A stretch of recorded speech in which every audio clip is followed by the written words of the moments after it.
તારીખ 6/5/1994 હ્યુસ્ટનમાં સ્વામી સચ્ચિદાનંદ પરમહંસ ભક્તિનિકેતન આશ્રમ પેટલાદ દંતાલીવાડાનું પ્રવચન, cassette number 1.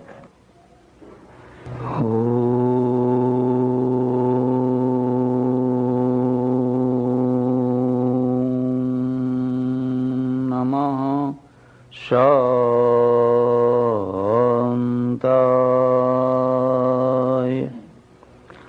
તેજસે. Houston Gujarati સમાજના પ્રમુખશ્રી, ઉપપ્રમુખશ્રી, મંત્રીશ્રી અને બીજા એમના સહયોગી ભાઈઓ, સજ્જનો અને બહેનો, પ્રવચનની શરૂઆત કરતા થોડો સંકોચ થાય છે. સંકોચ એટલા માટે થાય છે કે સામાન્ય રીતે આપણી પરિપાટી પ્રમાણે કોઈ સંન્યાસી પાસેથી લોકો મોક્ષની વાત સાંભળવા આવ્યા હોય, લોકો આત્માની વાત સાંભળવા આવ્યા હોય, પરલોક સુધારવાની વાત સાંભળવા માટે લોકો આવ્યા હોય. જ્યારે મારે આમાંની કોઈ ચર્ચા કરવાની નથી. એટલે જે આવી અપેક્ષા લઈને આવ્યા હશે એ મને પહેલેથી જ માફ કરે, એમને નિરાશા થશે. મારે જે આપના આગળ ચર્ચા કરવાની છે, પગના અંગૂઠા આગળ પડેલા પ્રશ્નોની ચર્ચા કરવાની છે. જે મારાથી, તમારાથી, આપણા સૌથી હજારો માઇલ દૂર પડેલો જે પ્રશ્ન છે એને નથી અડવાનું. પણ જે એકદમ પગના અંગૂઠાની નજીક પડેલો પ્રશ્ન અથવા પ્રશ્નો, ગંભીર પ્રશ્નો, જે પ્રશ્નોના કારણે હિન્દુ પ્રજા આટલી વિશાળ સંખ્યા ધરાવતી હોવા છતાં પણ શક્તિની દૃષ્ટિએ જીરો જેવી થઈ ગઈ છે. શક્તિની દૃષ્ટિએ, પ્રભાવની દૃષ્ટિએ એનું સ્વરૂપ છે એ બહુ સંતોષકારક નથી. એની ચર્ચા કરવાની છે. અને એટલે આજ સુધી તમે પરંપરાથી જે કંઈ સાંભળ્યું હોય એવું સાંભળવાની મારી પાસે અપેક્ષા ના રાખશો. હું તમને કંઈક નવું કહેવા માંગુ છું, કંઈક જુદું કહેવા માંગુ છું. અને એટલા માટે કહેવા માંગુ છું કે મારા હૃદયમાં વેદના છે, દુઃખ છે, પીડા છે. મને સંન્યાસ લીધાને 41 વર્ષ થયા છે અને 41 વર્ષથી હું હિન્દુ પ્રજાનો રોટલો ખાઉં છું. હિન્દુ પ્રજા મને પોષે છે, મારો ખર્ચો ઉપાડે છે. અને જે પ્રજા મારો ખર્ચો ઉપાડતી હોય એ પ્રજાને જો હું સાચી વાત ન કહું, એને કડવી લાગે, એને ન ગમે, તો પણ માં જેમ બાળકને કડવું ઔષધ પીવડાવે, ડોક્ટર જેમ દર્દીની ઈચ્છા ન હોવા છતાં પણ કેટલીક વાર કડવી દવા આપે, એવી રીતે સંન્યાસીનું કામ પણ છે. સંન્યાસી એ મનોરંજક નથી. જે દિવસે મેં દીક્ષા લીધી તે દિવસે મારા ગુરુએ મને કહેલું કે દેખ સચ્ચિદાનંદ, સંન્યાસ કોઈ લેને કી ચીજ નહીં હૈ. કોઈ ખૂંટી ઉપર ટાંગેલો જબ્બો નથી કે ઉપાડીને તમે પહેરી લીધો એટલે 1 મિનિટમાં તમે સંન્યાસી થઈ ગયા. संन्यास तो जीवन में ढालने की चीज है. અને એમણે મને કહેલું કોઈ દિવસ પ્રવચનો ના કરીશ, એકાંતમાં બેસીને પ્રભુનું ભજન કરજે. મેં કહ્યું નહીં, મારે તો સમાજમાં જીવવું છે, સમાજમાં રહેવું છે, સમાજનું કામ કરવું છે. તો એમણે શરત મૂકેલી, જો તારે પ્રવચનો કરવા હોય, લોકોને રાજી કરવા માટે, લોભ માટે, લાલચ માટે, ભય માટે, ભયથી, દબાણથી કદી પણ સત્યને હાનિ પહોંચાડે એવા પ્રવચન ના કરીશ. અને જો તને એમ લાગે કે આ વ્યાસપીઠ ઉપર બેઠા પછી સત્યને ન્યાય આપી શકાતો નથી, તો મૌન લઈ લેજે, ચૂપ થઈ જજે. પણ તું ખમા બાપુ કરવાની કથાઓ ના કરીશ. સજ્જનો, હું નથી કહી શકતો કે મેં પૂરેપૂરી રીતે આ બધું પાલન કર્યું છે, પણ તે છતાં કંઈક પાલન કરવાનો પ્રયત્ન કરું છું. અને એટલે હું જ્યાં જઉં છું થોડીક કડવી વાતો કહું છું. મારે તમારા સૌનો આભાર માનવો જોઈએ, હૃદયથી આભાર માનવો જોઈએ કે મારી કડવી વાતોને પણ લોકો સહન કરે છે, સાંભળે છે. અને મને એનું ગૌરવ છે કે હું હિન્દુ પરંપરામાં જન્મ્યો છું. જો હિન્દુ પરંપરામાં ના જન્મ્યો હોત અને બીજી કોઈ પરંપરામાં જન્મ્યો હોત તો ક્યારની મારી હત્યા થઈ ગઈ હોત. સલમાન રશ્દીની જે દશા થઈ એવી દશા થઈ હોત. થોડા વર્ષો પહેલા અમદાવાદના સેન્ટ ઝેવિયર્સ કોલેજમાં જવાનું થયું. એન્યુઅલ દિવસ હતો અને એના પ્રિન્સિપાલ પાદરી હતા. એમણે મને કહ્યું કે સ્વામીજી, આજ સુધી અમે કોઈ ધર્મગુરુને અમારી કોલેજમાં એન્યુઅલ ડે ઉપર બોલાવ્યા નથી, તમને જ પહેલા બોલાવ્યા છે. મેં કહ્યું, હું તમને એક નવી વાત કહીશ જો મને બોલાવ્યો છે તો. અને મેં એમને એમ કહ્યું, અમે હિન્દુઓ, અમારામાં 1000 દોષો છે. જો દોષો ન હોત તો અમે ગુલામ ના થયા હોત. જો દોષો ન હોત તો અમારા મંદિરો ન તૂટ્યા હોત, અમારી મૂર્તિઓ ન તૂટી હોત. જો અમારામાં દોષો ન હોત તો મુઠ્ઠીભર પ્રજા અમારા ઉપર છાતી ઉપર બેસીને મગ દળતી ના થઈ હોત. અમારામાં ઘણા દોષો છે, પણ અમારામાં એક બહુ મોટો ગુણ છે જે તમારામાં નથી. અને જો તમે લેવા માંગતા હો તો અમારો ગુણ એ તમે લઈ શકો છો. મને કે કહો, એ શું ગુણ છે? અમારો મોટો ગુણ એ છે કે અમે અમારા વિરોધીઓને પણ કદી ફાંસીએ નથી ચડાવ્યા. અમે કદી કોઈના ઉપર કાંકરી નથી મારી, પછી એ ચારવાક હોય કે રજનીશ હોય કે બીજા કોઈ હોય. છૂટ છે, ગમે એટલી આલોચના કરો, ગમે એટલી ગાળો દો. અમે તો ચારવાકને પણ ઋષિ માન્યા છે. અને બૌદ્ધ પરંપરામાં એક એવા વિદ્વાન થયેલા જેમણે એવું લખ્યું છે કે કોઈની બુદ્ધિ ભ્રષ્ટ થઈ ગઈ છે એનું માપ કાઢવું હોય તો આ લક્ષણો છે. વેદે પ્રામાણ્યમ, વેદ પ્રમાણભૂત ગ્રંથ છે એવું કોઈ કહે એટલે બુદ્ધિ ભ્રષ્ટ થઈ ગઈ છે. તે છતાં અમે એને કોઈ દિવસ કાંકરી નથી મારી. અમે તો બુદ્ધને ભગવાન માન્યા છે અને મહાવીરને પણ નમસ્કાર કરીએ છીએ. હું તમને શું વાત કરું, એકવાર યાત્રા લઈને નીકળેલો અને બધે ફરતા ફરતા ફરતા ઔરંગાબાદ પહોંચ્યા.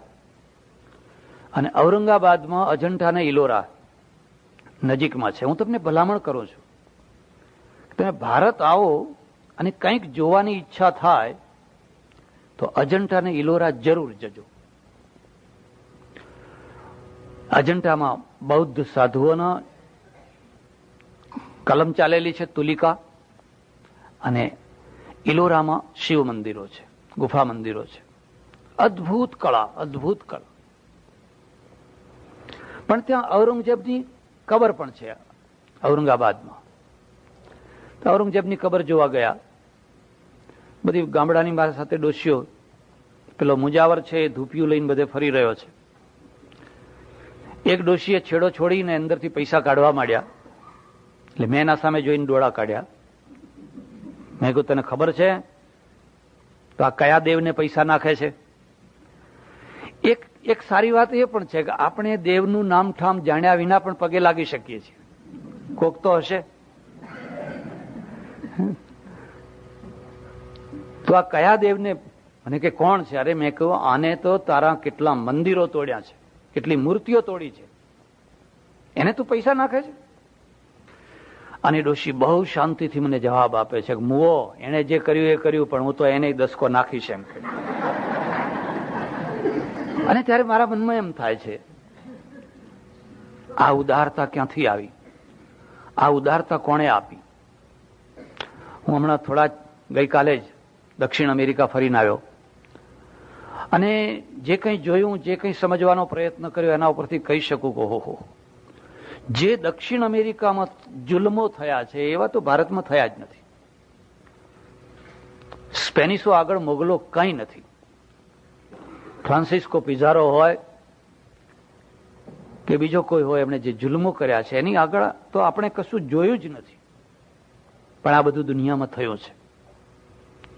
આપણે એટલું ગૌરવ લઈ શકીએ કે અમારામાં ભલે 1000 દોષો હોય, પણ અમે એક સાથે રહી શકીએ છીએ, બીજાને સહન કરી શકીએ છીએ, બીજાને સ્વીકારી શકીએ છીએ.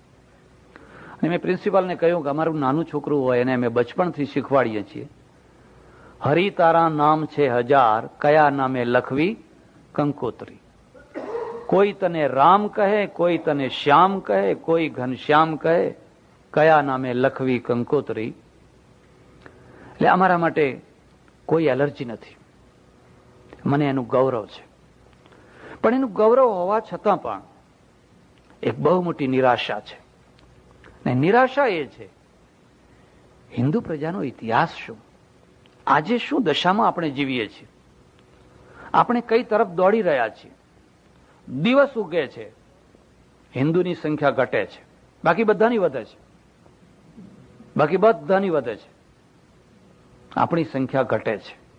અને ઘટેલી સંખ્યામાં જે માણસો છે એમાં સરવાળો નથી, બાદબાકી જ બાદબાકી છે, ભાગાકાર જ ભાગાકાર છે. જેટલા છે એનો ટોટલ નથી, સરવાળો નથી. આ બધું જોઈને મને એમ થાય, હમણાં મોક્ષની વાત એક તરફ રાખીએ, હમણાં જીવનની વાત કરીએ, આપણા નજીકના પ્રશ્નોની વાત કરીએ. અને જો આ નજીકના પ્રશ્નોની વાત નહીં કરીએ અને સમય રહેતા આપણે એ પ્રશ્નોનો ઉકેલ નહીં લાવીએ તો મોક્ષ તો દૂર રહ્યો, તમે વર્તમાનને ખોઈ બેસશો. ખાસ કરીને પરદેશમાં, અમેરિકા જેવા દેશોમાં રહેનારા ભાઈઓ માટે તો બહુ મોટો વિકટ પ્રશ્ન બાળકોનો છે. તમે છોકરાઓને શું સમજાવશો? છોકરાઓના પ્રશ્નોના ઉત્તર કેવી રીતે તમે આપી શકશો? મુસલમાનને બહુ સરળ છે, એ તો કહે કે એક અલ્લાહ છે. ક્રિશ્ચિયનને સરળ છે કે એક ગોડ છે, એટલે એ છોકરાને ઘેર બેસી ગઈ.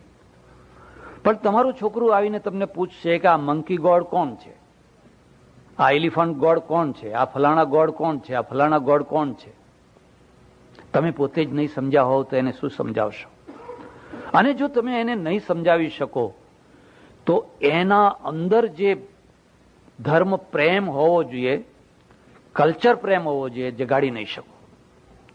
આજ સુધી જે ચાલ્યું એ જુદું હતું, હવે એ ચાલી શકવાનું નથી. ત્યારે આપણા આગળ થોડા પ્રશ્નો છે, થોડીક વાતો કરવાની છે. પહેલી વાત તો એ છે, સુખનું મૂળ વ્યવસ્થા છે.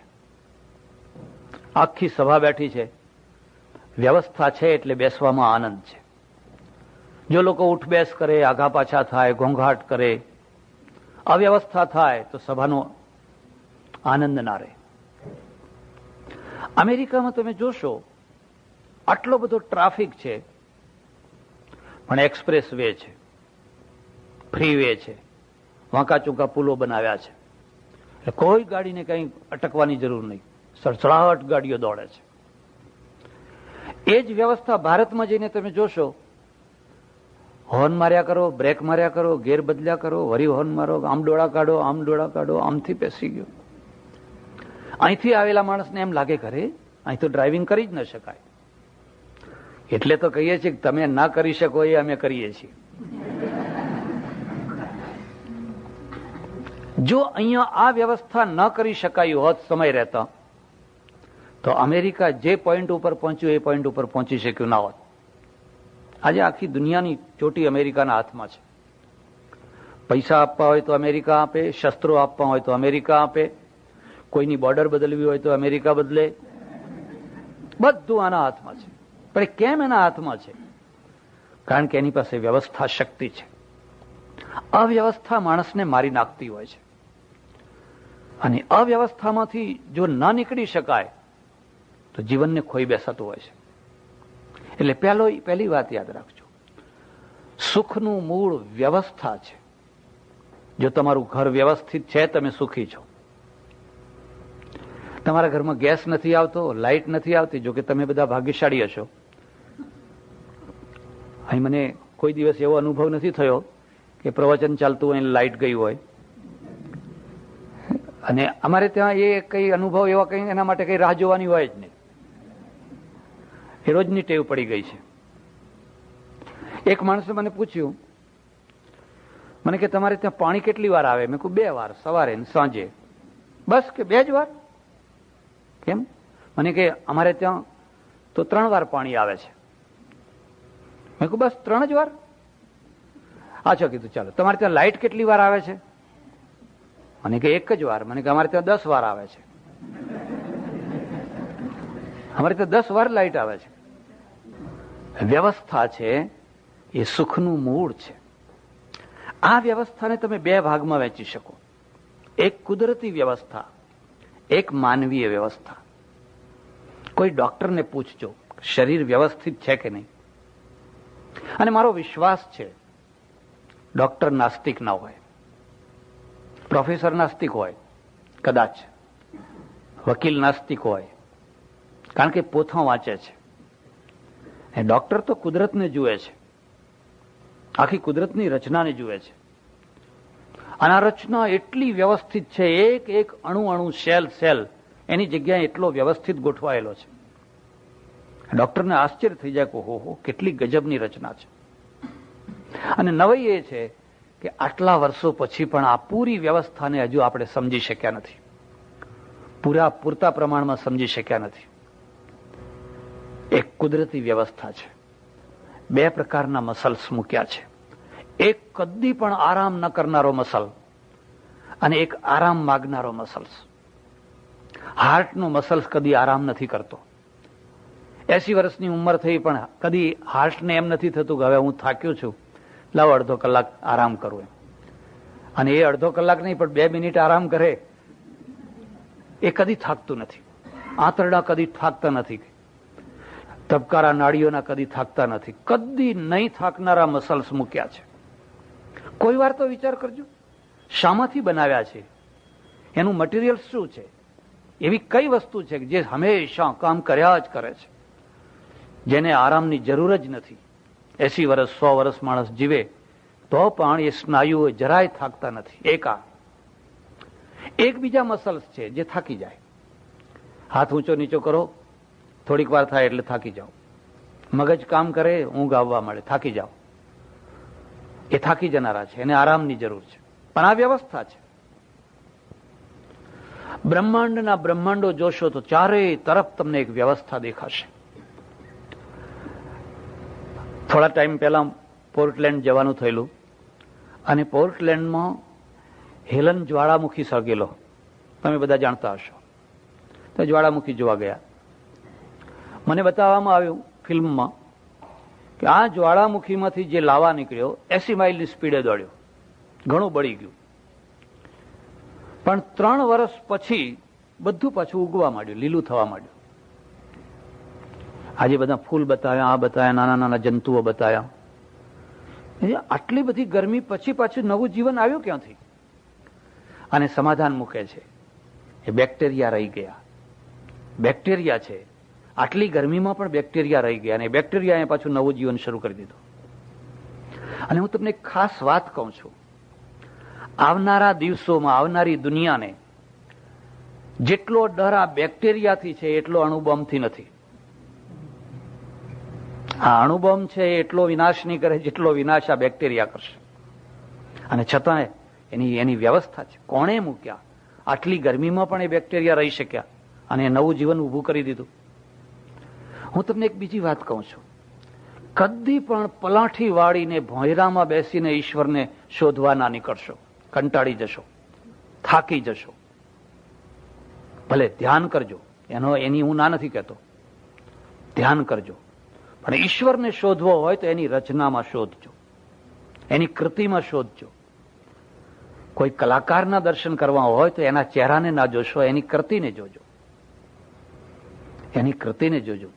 એની કૃતિમાં કલાકાર બેઠેલો છે. આ અણુ અણુની અંદર આનો રચનારો કલાકાર બેઠેલો છે. એટલે એક વ્યવસ્થા છે. અને વ્યવસ્થા શું છે? કુદરતી વ્યવસ્થા છે. આ જે કુદરતી વ્યવસ્થા, એનું નામ સનાતન ધર્મ. પોઈન્ટને યાદ રાખજો. આપણે કહીએ સનાતન ધર્મ, સનાતન ધર્મ, સનાતન ધર્મ, અને પછી આપણે એમ કહીએ કે વ્યાસજીનો ચલાવેલો સનાતન ધર્મ. અરે વ્યાસ સનાતન નથી તો પછી ક્યાંથી સનાતન ધર્મ આવવાનો હતો? વ્યાસ છે એ ધર્મ પ્રચારક છે, ધર્મ ઉત્પાદક નથી. એ તો ધર્મની વ્યાખ્યા કરનારા છે. આપણે જયારે ધર્મને સનાતન કહીએ છીએ એનો અર્થ એ છે કે તમારા અંદર જે દયા મૂકી છે એ કુદરતે મૂકેલી છે. તમારા અંદર જે ઉદારતા મૂકી છે, તમારા અંદર જે જ્ઞાન મૂક્યું છે, ગુણો મૂકેલા છે, અનંત કાળથી ચાલ્યા આવે છે. અને એ સનાતન છે. એટલે જે સનાતન વ્યવસ્થા છે એ સનાતન છે. એક બીજી વાત, સૌથી વધુમાં વધુ સનાતન ધર્મની નજીક પશુ પક્ષીઓ છે. ધર્મ વિના જીવાય નહીં. પશુઓ સૌથી વધારે ધર્મ પાળે છે, પક્ષીઓ વધારે ધર્મ પાળે છે. અને સૌથી વધારે ધર્મ પાળે છે એટલે એમને ભાગવત નથી સંભળાવવું પડતું. કદી તમે એવો વિચાર કર્યો? હા હા હા, હળહળ તો કળિયુગ આવ્યો છે અને બધી ભેંસો બગડી ગઈ છે, બધી ગાયો બગડી ગઈ છે, બધા કૂતરા બગડી ગયા છે, લાવો એક સપ્તાહ કરીએ. કદી પણ તમને એમ લાગે છે કે ગાયો બગડી ગઈ હોય, ભેંસો બગડી ગઈ હોય, કૂતરા બગડી ગયા હોય, કાગડા બગડી ગયા હોય, કશું બગડ્યું છે? ક્યાં કલિયુગની અસર એમના ઉપર તો કશી જ નથી. ત્યારે સપ્તાહ કોને સંભળાવવાની છે? જે પોતાને સૌથી ઊંચામાં ઊંચો જાહેર કરે છે એને, જે પોતાને સૌથી વધારેમાં વધારે ડાયો માને છે એને. કારણ કે બગડ્યો છે એ જ બગડ્યો છે. અને એનું કારણ શું છે કે કુદરતથી એ દૂર ભાગ્યો છે. કુદરતથી દૂર ભાગ્યો છે. પશુઓ કુદરતથી કદી દૂર નથી ભાગ્યા. તમારા ગાય, તમે ગાય રાખતા હોય તો જોજો, જ્યારે એ માંદી થશે ને ખાવાનું આપોઆપ બંધ કરી દેશે. અને માણસની મુશ્કેલી એ છે કે જયારે માદો થશે ત્યારે ખાવાનું ડબલ શરૂ કરશે, અને ના ખાવાનું એ ગાય સાજી થશે પછી આપોઆપ ખાશે. તમે એના આગળ ગમે એટલી સારામાં સારી વસ્તુ મૂકો ને મોઢું નહીં ભરવાની. દુનિયામાં કશું બગડ્યું નથી. માણસને એટલા માટે બગાડવામાં આવ્યો છે કે માણસને કુદરતથી દૂર ધકેલવામાં આવ્યો છે. એટલે બીજી વાત પણ યાદ રાખજો, માણસ છે એને જો તમારે મૂળ ધર્મમાં જોવો હોય તો ત્યાં જજો જ્યાં ધર્મગુરુનો પગ ન પડ્યો હોય. ધર્મગુરુનો પગ ન પડ્યો હોય ત્યાં તમે જઈને જોજો, માણસ બિલકુલ માણસ હશે. હું ભર્યો રખડ્યો, અમારું કામ જ એ છે. જંગલોમાં ફલાણા ફલાણા ફલાણે, સાંજે જઈને આખા દિવસનો થાકેલો પાકેલો જઈને ઉભા રહીએ એટલે તરત જ માણસ હોય આવીને પૂછે, ભૂખ્યા છો? પાણી પીવું છે? એટલે પાણી પીએ. એને લુખો સુખો જે રોટલો આપે એ ખાય. સોનાના શિખર ચળકતા હોય, મોટી ધજા ફરકતી હોય, ત્યાં જઈને ઉભા રહો એટલે પહેલા પૂછો કે અમારા છો?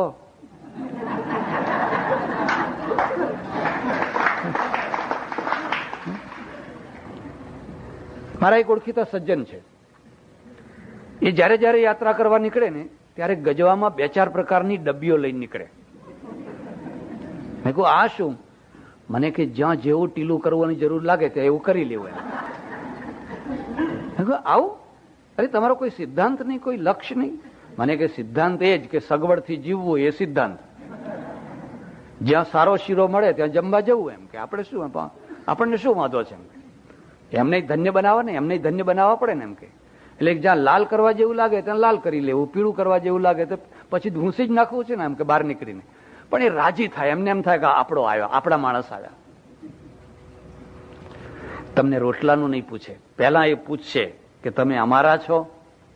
અને જો તમે એમ કહ્યું કે ના અમે તો બીજા છીએ, રૂમ ખાલી હોય તો રૂમ ખાલી નથી, અનાજ બગડતું હોય તો જમવાનું નથી, પાણી ઢળતું હોય તો પાણીનો ગ્લાસ નથી, કારણ કે માણસ ધાર્મિક થઈ ગયો છે.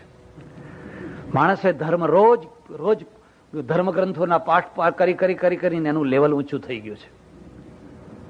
મારી વાત ઉપર વિશ્વાસ રાખજો. જે નેચર છે, કુદરત છે, એ જ મોટો ધર્મ છે, એ જ મોટું શાસ્ત્ર છે.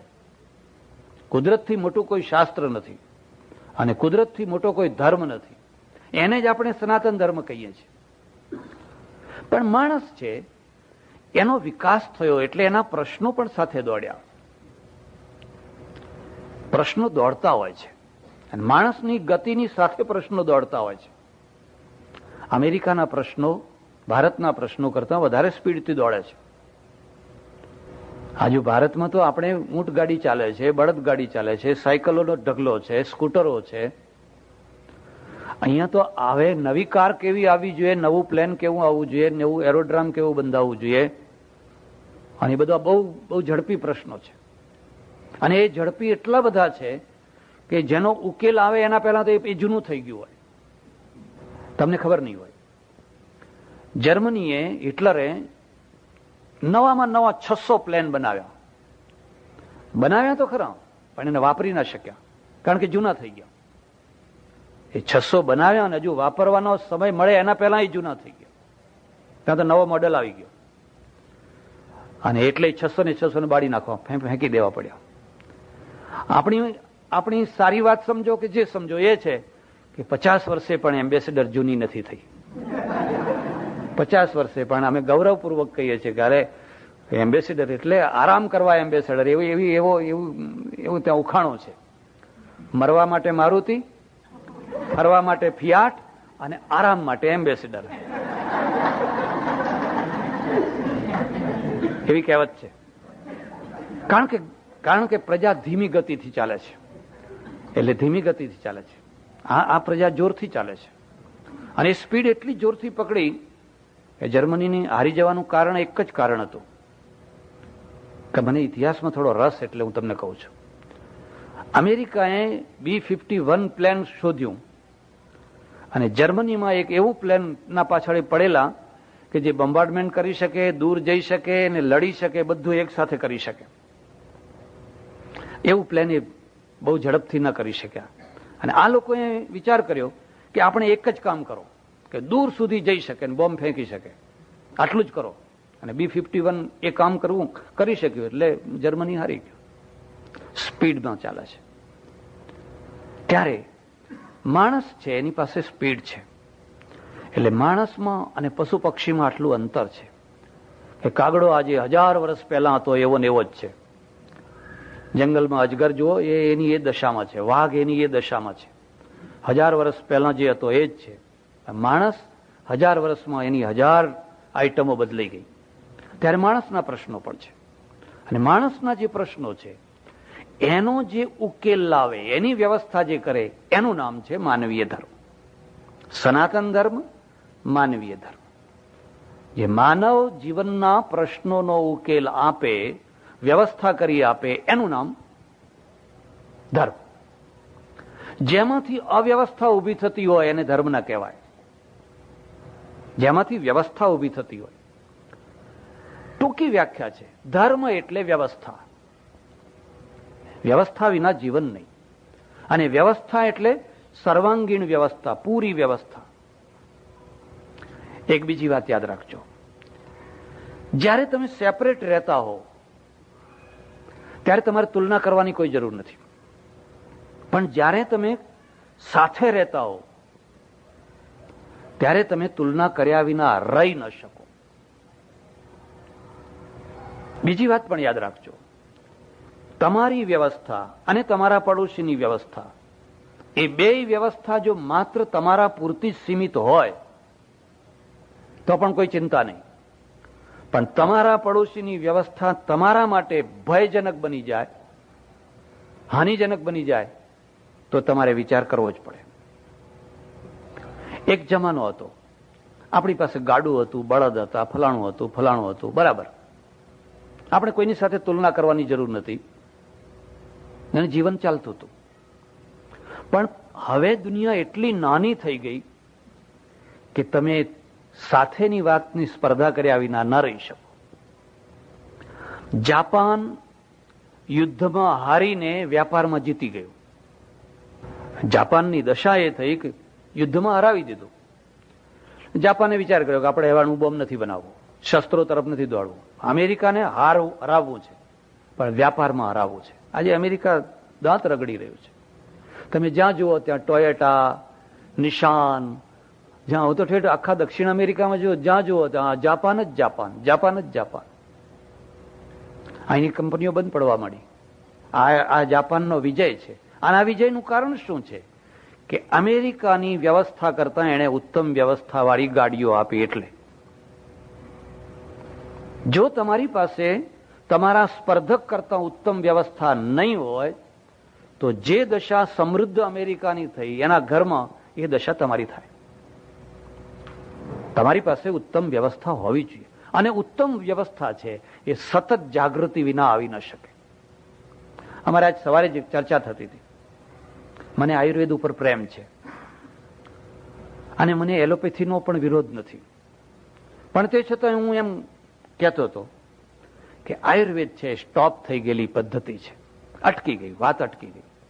કોઈ ટાઈમે ચરક સુશ્રુત મહાન થયા, ઋષિ થયા, પણ ભૂલ ક્યાં થઈ ગઈ કે આપણે માણસને ભગવાન માની લીધો. એક વાર તમે કોઈ માણસને ભગવાન માની લો પછી તમે એની ભૂલ ના કાઢી શકો, કારણ કે ભગવાન ભૂલ ના કરે, માણસ ભૂલ કરે. એટલે પછી તમે એમાં ભૂલ ના કાઢી શકો તો તમે વિકાસ ના કરી શકો. અમારે સંસ્કૃતમાં તો એક સૂક્તિ છે, પુત્રાદપી શિષ્યાદપી પરાજયમ ઈચ્છેત. પોતાના પુત્રથી, પોતાના શિષ્યથી પરાજયની ઈચ્છા રાખે. સવાયો હોય તો પરાજય આપે ને. હવે આપણે એવી ઈચ્છા રાખીએ કે હું બાપ છું, હું ગુરુ છું, ને મારા છોકરા વેંથિયા હોય, એને બોલતા જ ના આવડતું હોય, એટલે આપણે બાપ તરીકે આખી જિંદગી સુધી આના ઉપર આમ દબાણ કરી શકીએ તો પ્રજા મરી ગઈ. તો મારા કરતા મારો ચેલો સવાયો હોવો જોઈએ, મારો છોકરો સવાયો હોવો જોઈએ. આયુર્વેદ સ્ટોપ થઈ ગયો, અને સ્ટોપ થઈ ગયો એટલે એની ઘણી સારી વાતો જ્યાં હતી ત્યાં ત્યાં અટકી ગઈ. ત્યારે આપણી પાસે એક માનવી વ્યવસ્થા છે. ધર્મને તમે આ રીતે જોજો, ધર્મ એક વ્યવસ્થા છે, અને એ વ્યવસ્થા પેરેલલ બીજી વ્યવસ્થાઓની સાથે સંકળાયેલી છે. ધર્મ માણસને ઘડે છે, ધર્મ માણસને વ્યક્તિત્વ આપે છે, ધર્મ માણસને દર્શન આપે છે, ધર્મ માણસને દૃષ્ટિ આપે છે, ધર્મ માણસને જીવન પદ્ધતિ આપે છે. જો એનો આટલો મોટો પ્રભાવ હોય તો એની કેટલી વ્યવસ્થા છે કે કેટલી અવ્યવસ્થા છે એનો જો વિચાર ન કરવામાં આવે તો કદાચ તમે ધર્મના સારા પરિણામ ના મેળવી શકો. અને હિન્દુ પ્રજા માટે આ થયું છે. જો આ ના થયું હોત તો આ દુર્દશા ના થયું હોત. તમે એક બાબતનો જરા વિચાર કરો, શાંતિથી વિચાર કરો. માનો ધર્મને બે ભાગમાં વહેંચી નાખો. એક થિયરિકલ ધર્મ અને એક આચારનો ધર્મ. થિયરિકલ જે ધર્મ છે એને દર્શન કહેવાય, અને આચારમાં ઉતારવાનો જે ધર્મ છે એને પાપ પુણ્ય કહેવાય, એને વ્યવસ્થા કહેવાય. તમે પહેલી જ વાત ઉપર વિચાર કરો. થિયરિકલ, તમારી પાસે થિયરી શું છે, તમારું દર્શન શું છે? એક મુસલમાન, એક ક્રિશ્ચન, એક શીખ પેરેલલ સાથે ઉભા રાખો. પેલાને પૂછો એટલે કે અમારો એક અલ્લાહ, પેલાને પૂછો એટલે કે અમારો એક ગોડ, શીખને પૂછો તો એક અમારો એક રબ, હિન્દુને પૂછો તો. મારે આશ્રમમાં હમણાં થોડા ટાઈમ પહેલા બાળ મંદિરના 25 છોકરા આવેલા. કોઈ બેન લઈ આવેલી, પેલું ટૂર લઈ આવે ને, બધાને બેસાડ્યા. એ 25 ને મેં પૂછ્યું તારા ભગવાનનું નામ શું, તારો કયો ભગવાન, તારો કયો ભગવાન? તો 25માં 18 ભગવાન નીકળ્યા. કોઈ કે અમારે ખોડિયારમાં, કોઈ કે ફલાણા મહાદેવજી, કોઈ કે ફલાણા, કોઈ કે ફલાણા. પછી બધામાંથી પૂછ્યું કે આ તમારા 18 માંથી મોટા કયા? એટલે બધા એકબીજાના મોઢા જોવા માંડ્યા. આ બાળકોની વાત નથી, આ મોટાઓની વાત છે.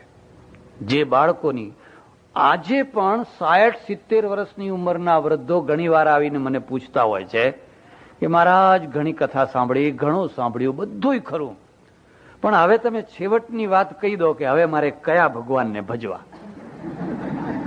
હવે આ 70 વર્ષ સુધી કર્યું શું તમે? હવે એને શું કહેવું? એક માણસ એક વાર આવીને મને કે મહારાજ કઈ સૂઝ નથી પડતી, કયો ધંધો કરવો? એમ કે તમે કોઈ એ ધંધો કરું. એટલે આ ધંધો તારે કરવો? અને કહું હું, અને મને ધંધો આવડ્યો હોત તો હું બાવો શું કામ થયો હોત? પણ અમે લોકોના મગજમાં એવું ઠસાવી દીધું કે તમારે કયો ધંધો કરવો એનો નિર્ણય અમે કરી શકીએ, અમને બધું દેખાય એમ. લોકો એવા ગાંડા પાછળ પડે, ના પાડો તો પાછળ પડે. ના મહારાજ એમ કે લોખંડનો કરું કે કપડાનો કરું કે સિમેન્ટનો કરું, શું કરું? ફલાણું કરું, શું કરું? ભાઈ મેં કહ્યું ના, ખસે જ નહીં. પછી મેં કહ્યું એક કામ કરો, એક આવડી વાટકી લાવો, એમાં પાણી ભરો, એક સાબુ લાવો, એક બ્રશ લાવો. સમજી ગયા?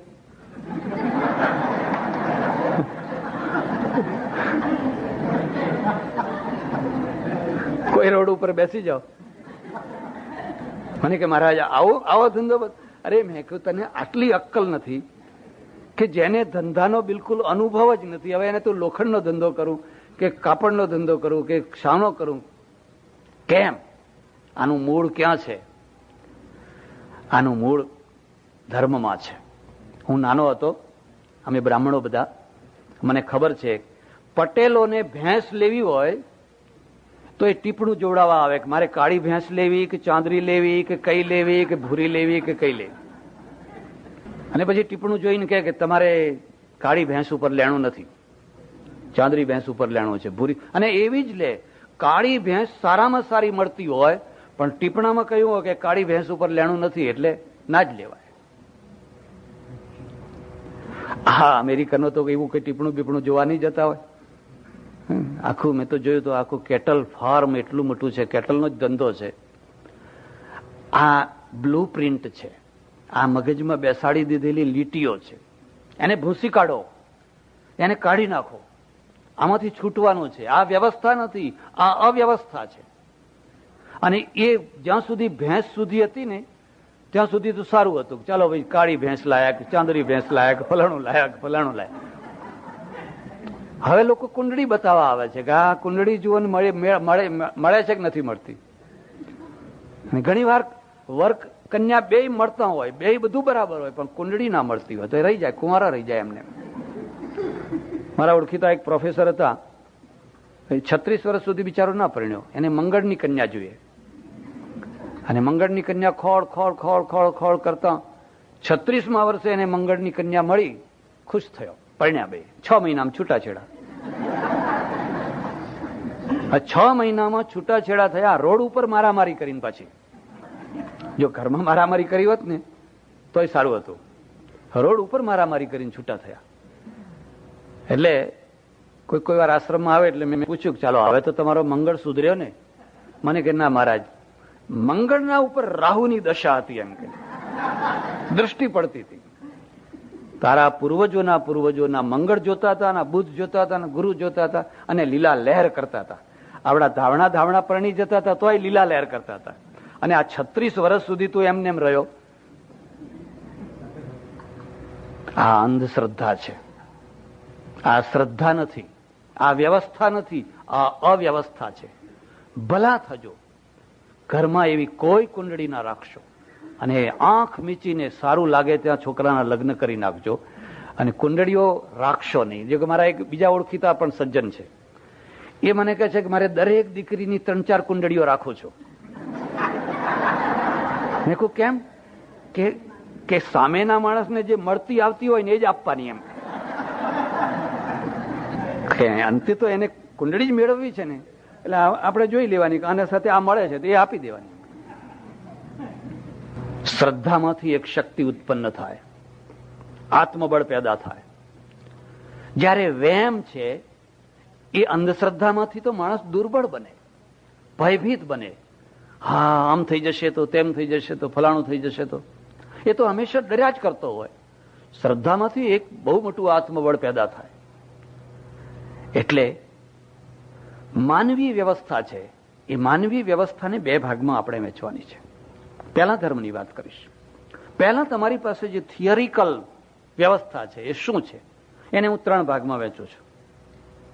એક તો બહુ પ્રાચીન કાળમાં તમારા ઋષિઓ, આપણા ઋષિઓ, જેને આપણે સુવર્ણ યુગ કહીએ, વૈદિક યુગ કહીએ, ઉપનિષદોનો યુગ કહીએ. કેટલા કેટલા સમર્થ ઋષિઓ છે. યાજ્ઞવલ્ક છે, ભારદ્વાજ છે, ગાર્ગી જેવી મહાવિદુષી કન્યા છે, કેટલી સ્ત્રીઓ પણ વિદુષીઓ છે. એક બ્રહ્મ એકમેવા દ્વિતીયમ, વારંવાર આવીને કહે છે એક જ પરમાત્મા છે. કોઈ વાર ઈચ્છા થાય તો ઉપનિષદોને વાંચજો, બ્રહ્મસૂત્રને વાંચજો. એની એટલી ચર્ચા, એટલી ઉડાણથી ચર્ચા કરી છે કે હું તમને ગૌરવપૂર્વક કહી શકું કે દુનિયાના કોઈ ધર્મગ્રંથોમાં પરમાત્માની આટલી ઉડાણથી ચર્ચા નથી કરી જેટલી ઉપનિષદોમાં કરી છે. એટલી ઉડાણથી ચર્ચા કરી છે. આખું તમારું માઇન્ડ ખુલ્લું થઈ જાય. રજે રજની એક પરમાત્મા. પણ સાથે સાથે શું કર્યું?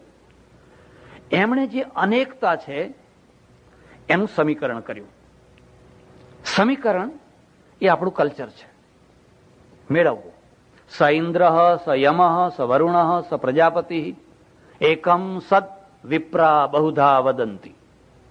એ જ ઇન્દ્ર છે, એ જ યમ છે, એ જ વરુણ છે, એ જ કુબેર છે. આ બધા જે દેવો છે એ દેવો બધા એના એ જ છે, એક જ બ્રહ્મ છે. આ સમીકરણ થયું.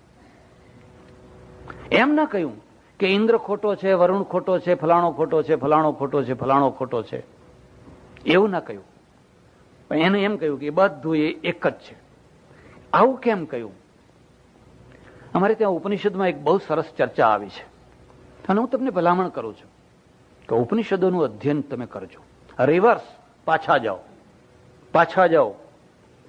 ઉપનિષદમાં એક ઋષિની પાસે દેવો અને દાનવો બંને આવ્યા અને આવીને પ્રશ્ન પૂછ્યો, અધિ ભગવો બ્રહ્મેતિ, હે ભગવાન અમને બ્રહ્મનું અધ્યયન કરાવો. કતિ દેવા, કેટલા દેવો છે? એટલે કહ્યું ભાઈ 33 કરોડ દેવો છે. ત્રયશ્ચ 63 કોટી દેવા. સાંભળ્યું, ગયા તો ખરા. પેલા જે અસુરો હતા એમનું સમાધાન થઈ ગયું. બધા જુદા જુદા દેવો કરીને પૂજવા લાગ્યા, આ ફલાણો દેવ, આ ફલાણો દેવ, આ ફલાણો દેવ. પણ ઇન્દ્રનું સમાધાન ન થયું. એ 2-4 દિવસ સુધી પાછો આવ્યો. એક બીજી વાત યાદ રાખજો, જેની પાસે ચિંતન છે ને એને જલ્દી સમાધાન નથી હોતું. જેની પાસે ચિંતન નથી હોતું એનું હંમેશા સમાધાન જ હોય છે, કારણ કે પ્રશ્ન જ નથી હોતો. પ્રશ્ન હોય તો સમાધાન ખોળવું પડે ને. એક ગામમાં હું બહુ પહેલા શરૂમાં ગયેલો, 1 મહિના સુધી કથા કરી, પ્રવચન કર્યું. લોકોને કહું કંઈક પૂછો, કંઈક ઈચ્છા થાય તો પ્રશ્ન કરો. મને કે મહારાજ એવું સીધું ને સટ બોલો છો ને કે કંઈક પૂછવાનું રહેતું જ નથી બાકી. એમ હું સમજી ગયો કે આમાં હજુ પ્રશ્ન કરવાની ક્ષમતા જ નથી આવી. 2-3 વર્ષ પછી બીજી વાર ગયો તો ધીરે ધીરે લોકો પ્રશ્ન પૂછતા થયા. તમારા અંદર એક ઝરો છે, એક સ્રોત છે, એક ઝરણું છે, પણ ઢંકાઈ ગયેલું છે, એના ઉપર પથ્થરો પડેલો છે. એ જો ખુલ્લું થઈ જાય તો અંદરથી ચિંતનનો ઝરણું શરૂ થઈ જાય.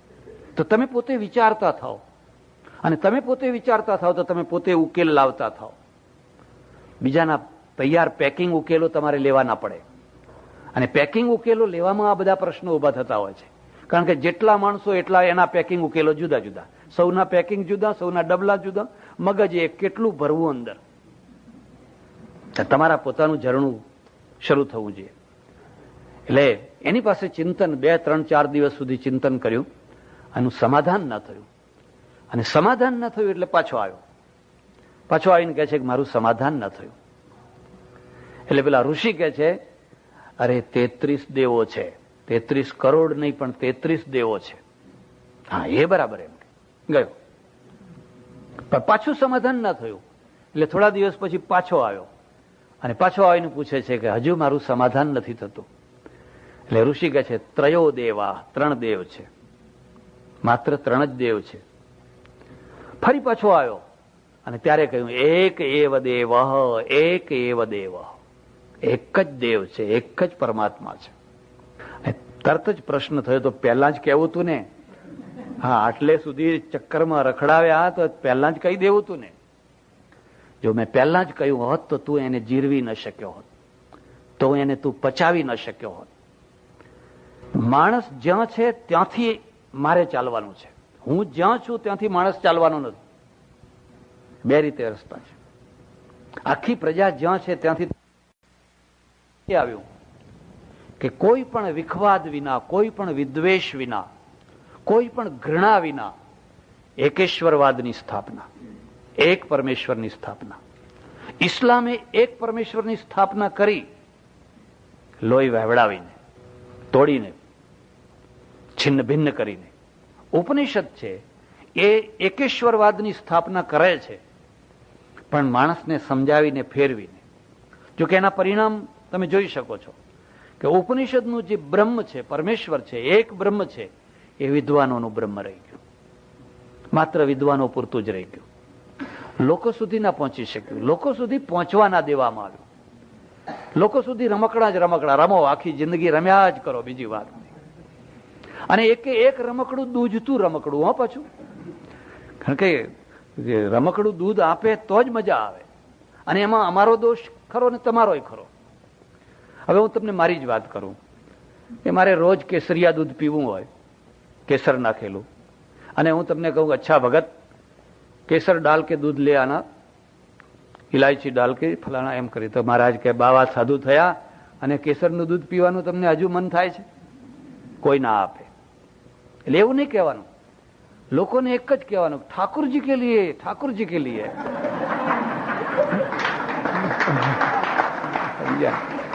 આપણે નહીં કહેવાનું, આપણે એક જ વાત કહેવાની, ઠાकुरજી કે લીએ.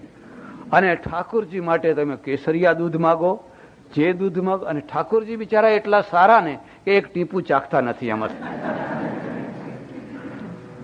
હજુ આટલે સુધી વાત અટકી હોત તો ઠીક હતું. ભલે ઠાकुरજી માટે દૂધ આવ્યું એનોય વાંધો નથી, કેસરિયા દૂધ આવ્યું એનોય વાંધો નથી. વ્યવસ્થા. એ કેસરિયા દૂધ જો બજારમાં વેચાતું ના હોત ને તો કોઈ વાંધો નતો. પણ એ જ કેસરિયા દૂધ હવે બજારમાં વેચાય છે ભાવ લઈને. એટલે એક બીજી વાત તમે યાદ રાખજો, ભલા થજો. બને તો ઘરને મંદિર બનાવજો, તો તમારે હરિદ્વાર નહીં જવું પડે. હરિદ્વારને તમારા ઘરમાં આવવું પડશે. બને તો તમારી દુકાનને મંદિર બનાવજો. હા, જો સત્યની સ્થાપના હશે તો દુકાન મંદિર છે. જો કોઈ છેતરતાની માણસ હોય તો એ મંદિર છે. પણ ના બને તો કંઈ નહીં. પણ કદી પણ કોઈ મંદિરને દુકાન ના બનાવશો.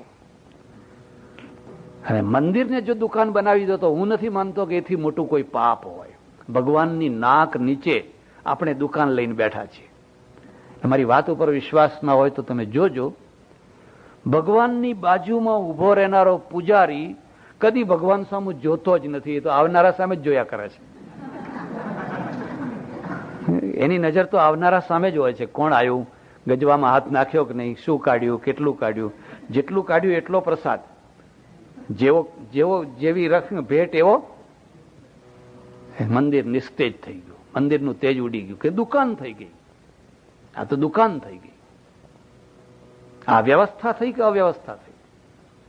કાશીમાં રહું અને એક સંપ્રદાયના સાધુ મારા મિત્ર, ત્યાં ઘણી વાર જવાનું થાય. અન્નકૂટનો દિવસ, અને અન્નકૂટ ભરાયેલો, ખૂબ બધી મીઠાઈઓ ભરેલી. કરસનદાસ માણેકનું એક ભજન ગીત છે, જો તમે સાંભળ્યું હોય તો, તે દિન આંસુ ભીના રે હરિના લોચનિયા મેં દીઠા, એક દિન આંસુ ભીના રે. તમે ભગવાનને રોતા જોયા છે કોઈ દિવસે? હું તો ઈચ્છું છું કે આપણે જોઈએ કે ભગવાન રડે છે. આપણા બેસાડેલા ભગવાન આપણી ભક્તિથી રડે છે. તમારો એક બીજો નિયમ, મંદિરમાં સૌથી પાછળ ઉભા રહીને દર્શન કરવા. કદી પ્રાયોરિટી ના કરવી. મુસલમાનો પાસેથી શીખવાનું. નમાજમાં જે પહેલો જાય એ પહેલો બેસે, પિંજારો હોય તો એ પહેલો બેસે, અને બાદશાહ હોય, નવાબ હોય પાછળ ગયો હોય તો પાછળ બેસે. અને આપણે ક્લાસ પાડ્યા, first class, second class, third class, lower class. કથામાં એવા ક્લાસ હો, કથામાં વાત તો ક્લાસ જ બધી. આગળ સૌથી આગળ ગાદી તકિયાવાળા બેઠા હોય અને એ ઊંઘતા હોય પાછા. એ ઊંઘતા હોય, પછી પાછા એકલા ગાદીવાળા હોય, પછી પાછા જાજમવાળા હોય, ને પછી ધૂળમાં બેઠા, અને ધૂળમાં બેઠા હોય એ જ સાંભળતા હોય. એક સપ્તાહનું ઉદ્ઘાટન કરવા ગયો, ઓળખેતા સાધુ ખૂબ સપ્તાહો કરે, 114મી એમની સપ્તાહ ચાલે. મને કે આવવું પડશે. ગયો તો ખરો, પણ આવું સ્ટેજ ને સામે ગાદી તકિયા ઉપર બધા શીઠિયાઓ બેઠેલા, ને એમાં એક વૃદ્ધ પુરુષ છે, પહેલી જ ગાદી તકિયા ઉપર આડા પડીને સુઈ જ ગયેલા. એટલે મને કે પ્રવચન શરૂ કરો. મેં કહ્યું ભાઈ એમને જગાડો, કારણ કે મારી નજર વારંવાર ત્યાં જાય છે અને પછી મને ઊંઘ ચડશે.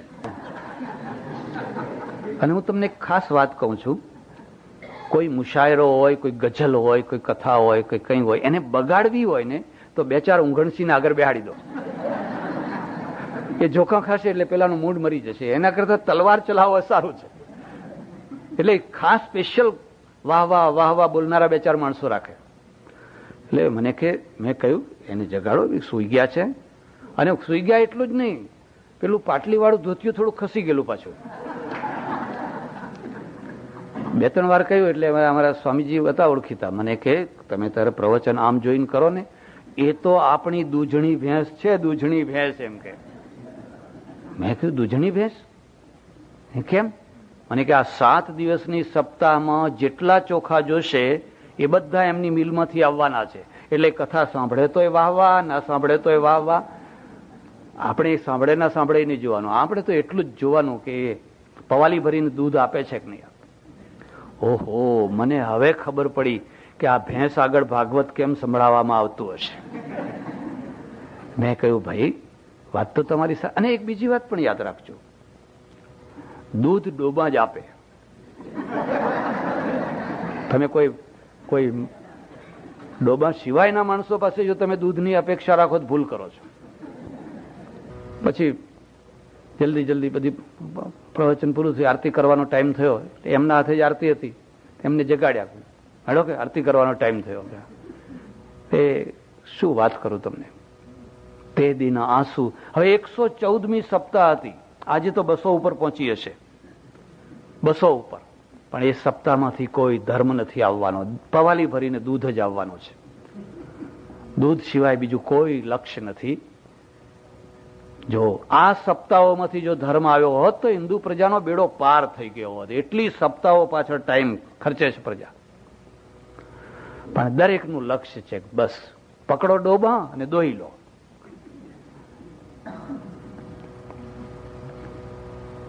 હું છેલ્લે ઉભો રહીને દર્શન કરું, એ મારા ઓળખીતા સંત મહાત્મા આવ્યા, મને હાથ પકડી મને કે અંદર ચાલો, અંદર ચાલો.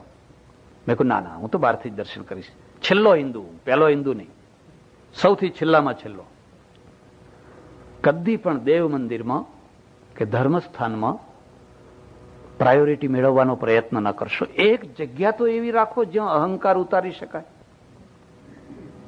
શીખોના ગુરુદ્વારામાં જઈને જોજો, મોટો જનરલ હોય લશ્કરનો, જે જોડા સાફ કરવા બેસી જવાનો, આમ કરીને બધાના જોડા સાફ કરતો હશે, શબદ કીર્તન કરતો જશે ને જોડા સાફ કરતો જશે. આપણે અપેક્ષા રાખીને જઈએ કે જેવા વેવાઈ મને સ્વાગત કરવા આવે એમ બધા પૂજારીઓ આવે, નામ આપે ને એમને સ્પેશિયલ પ્રસાદ આપે ને ફલાણું આપે ને ફલાણું આપે. મંદિરનો કોઈ ઉપયોગ નહીં થઈ શકે. ત્યાં તો અહંકાર ઉતારવા માટે છે. એક બીજી વાત પણ હું તમને કહું છું, તમે ક્યાં બેઠા છો એ મહત્વનું નથી, તમારું વ્યક્તિત્વ શું છે એ મહત્વનું છે. તમારું વ્યક્તિત્વ નહીં હોય ને તમે આગળ બેઠા હશો ને તો લોકોની આંખમાં કણાની માફક ખૂંચતા હશો કે આ માણસ ક્યાં આગળ બેઠા. અને તમારું વ્યક્તિત્વ હશે ને તમે છેલ્લે બેઠા હશો ને તો હીરાની માફક ચાક ચાક ચાક ચાક ચમકતા હશો. લોકો કહેશે કે હા, જો માણસને જરાય છે ઉલટો ઉઠાડીને લોકો આગળ લાવવા પ્રયત્ન કરશે. હીરો ક્યાં જડાયો છે કોઈ એનું નથી. પગમાં જડાયો હોય તો હીરો છે અને મુગટમાં જડાયો હોય તો હીરો છે. મારા ઓળખીતા એક સજ્જન છે, એમની એક ખાસિયત છે, કોઈ પણ જગ્યાએ સભા થતી હોય વગર બોલાવે સ્ટેજ ઉપર જઈને બેસી જ જવાનું. અને ઘણા લોકો વિચાર કરે કે આને ઉતારો ને કોણે, પણ એને મને આમંત્રણની જરૂર. મેં એકવાર એમને કહ્યું ખરું, મેં કહ્યું તમને જો તમારું નામ ના હોય, તમને આમંત્રણ ના હોય તો તમે સ્ટેજ ઉપર આવીને શું કામ બેસો છો? મને કે કેમ તમે જ કહો છો ને કે દુનિયામાં વસુધૈવ કુટુંબકમ, બધું એક જ છે, કોઈ ભેદભાવ ના રાખવો. એમ આપણે કઈ માન અપમાન આમંત્રણની જરૂર નહીં, આપણે તો જ્યાં બેસી જવું. એમ કે હવે આવો અર્થ કરે છે. હાથ પકડીને તો ખેંચીને મને લઈ ગયા અંદર લઈ ગયા તો અંદર જોયું ભગવાનના. એક બીજી વાત પણ તમને કહું છું, માણસને નજીકથી જોવાનો પ્રયત્ન ન કરશો, દૂરથી જોયેલો જ સારો. માણસને જ નહીં, કોઈ પણ વસ્તુને. ડોક્ટરોને પૂછજો, માઇક્રોસ્કોપ છે ને એ બેક્ટેરિયા બતાવે છે, અને ટેલિસ્કોપ છે તે સૌંદર્ય બતાવે છે. તમે ટેલિસ્કોપથી જુઓ તો દૂરની વસ્તુ તમને દેખાય, હા હિમાલય કેટલો સરસ છે, ચંદ્ર કેટલો સરસ છે, ફલાણું કેટલું સરસ છે, ટેલિસ્કોપ છે. અને જ્યાં કોઈ વસ્તુને તમે દૂધને, દહીંને, ફલાણાને, બ્લડને, થૂંકને માઇક્રોસ્કોપથી જોયું તો ખદબદ, આ તો જીવાત છે બધી. માણસને માઇક્રોસ્કોપથી જુઓ, માણસના પ્રત્યે તમને ઘૃણા થઈ જાય, કારણ કે દોષોના બેક્ટેરિયા ખદબદ થતા હોય. પણ એ તો ખેંચીને લઈ ગયા અને મને હસવું આવ્યું. હસવું એટલા માટે આવ્યું કે અન્નકૂટનો જે થાળ ધરેલો, એમાં જે સૌથી મોટી મીઠાઈ હતી મોહનથાળના ચકતા, આમ દિવાલ ઊભી કરેલી થાળમાં, એ પડી ના જાય એટલે ભગવાન તરફ ઈંટો ગોઠવેલી. એ પેલી દિવાલ ઊભી રહે અને પડી ના જાય એટલા માટે. હવે ઈંટો પેલા સામેના ભક્તોને ના દેખાય, એમની પાસે ટેલિસ્કોપ છે, અને મને અંદર લઈ ગયા એટલે માઇક્રોસ્કોપ આવ્યું એટલે આ ઈંટો દેખાણી. હવે આના કરતા બહાર ઉભો સારો દર્શન કરતો હતો, મજાક કરવાની ઈચ્છા થઈ. મેં કહ્યું આ બધું તો સમજાયું, જાણે બધી સારું મીઠાઈઓ બનાવી છે, પણ આ મોટા ચકતા છે એ કઈ મીઠાઈ છે? અરે મને કે શું મશ્કરી કરો છો? ના એ કઈ મીઠાઈ છે મારે જરા જાણવું હતું. મને કે એ તો આ પડી ના જાય ને એટલા માટે ઈંટો ગોઠવી છે. મેં કીધું મને ખબર છે, પણ હું એમ કહેવા માંગુ છું કે આ ભગવાનના નસીબમાં ઈંટો જ છે. આ ભગવાનના માટે તો તમે ઈંટો જ ગોઠવી છે, લોકો માટે ચકતા ગોઠવ્યા છે. અને મને ખાતરી છે કે આ આટલી 200-300 પ્રકારની મીઠાઈમાંથી એક ટુકડો કોઈ ગરીબના પેટમાં જવાનો નથી. આના પડીકા બંધાશે 11 વાળા, 21 વાળા, 51 વાળા, એવા બધા પડીકા બંધાશે. અને એ પડીકા ત્યાં જશે જ્યાં પહેલેથી જ ડાયાબિટીસ છે, જ્યાં પહેલેથી જ કોલેસ્ટ્રોલ છે, જેમને ઘી ખાવાની મનાઈ છે, જેમને ફલાણું ખાવાની મનાઈ, ત્યાં આગ્રહ કરીને જશે. અને જે લોકોને મોઢામાં પાણી આવે છે એને આનો ભૂક્કોય જવાનો નથી.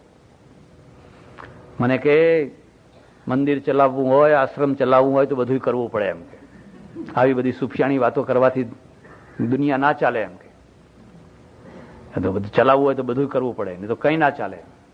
ના ચાલે તો તાળા મારજો.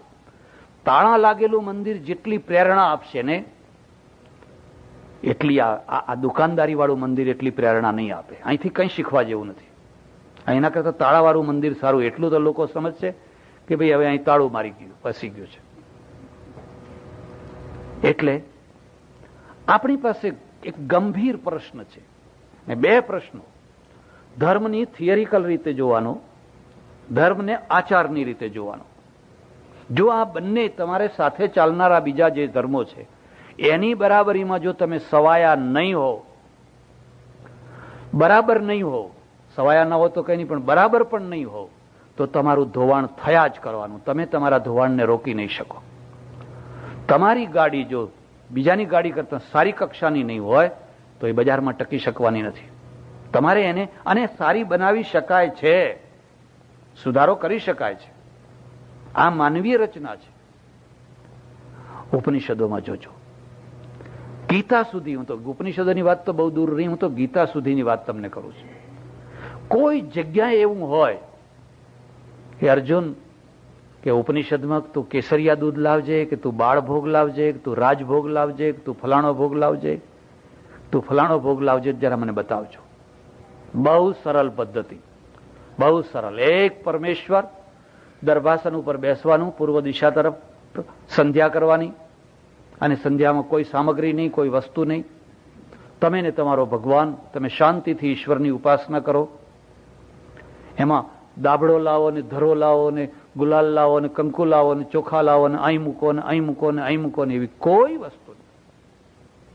આ તમારો સુવર્ણ યુગ છે અને પ્રજા માટે બહુ સરળ છે. સ્ત્રીઓ પુરુષો બધા જ બહુ સરળતાથી પાડી શકે છે. એટલે આપણો જે જૂનો ઉપનિષદ વૈદિક ધર્મ છે એમાં એક પરમેશ્વર, એક બ્રહ્મ, એક પરમાત્મા. દેવોનું અંદર સમીકરણ થયું, દેવોનું સમીકરણ થયું.